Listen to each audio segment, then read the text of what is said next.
isang lamang ng araw tayo yung mga lodi.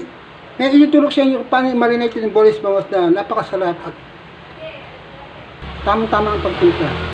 Pero bago magsimula pagluto, bago mo channel, Alfred Home Review pa. Kung kayo sa channel ko, please subscribe my channel, like and share, and hit the bell para at-least may ginagawa ko.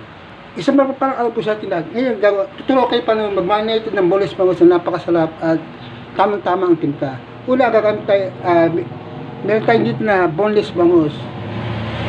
Isang boneless bangus na malaki. Kailangan natin.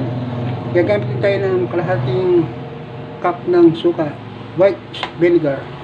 Gagamit tayo ng kalahating kutsarang pamitang buo. Gagamit tayo ng 4 pirasong bawang at kalahating kutsarang asin.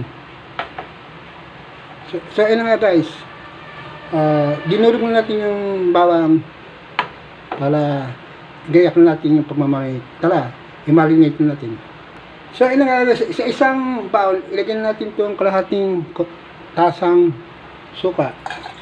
Ilagay na rin natin itong pamintang buo. Saka yung 4 piraso na bawang na dinurog. Ilagay na rin natin itong kalahating kutsarang asin, rock salt. Tapos halin lang natin siya mabuti.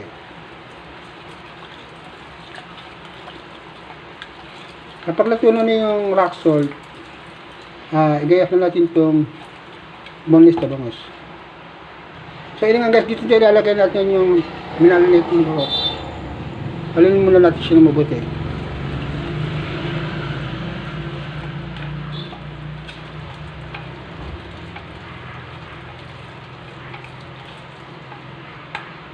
Sayin natin.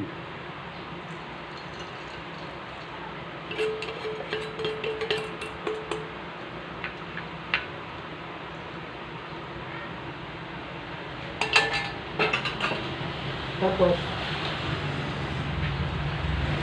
ibabalik muna natin ng 1 minuto itong likod. Yan guys. Ibabalik ako.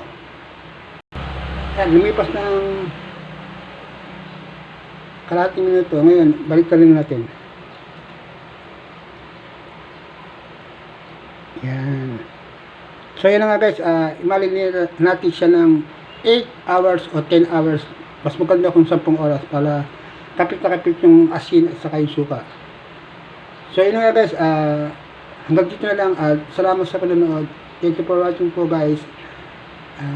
God bless all. Peace out. See you in my next video. Bye bye.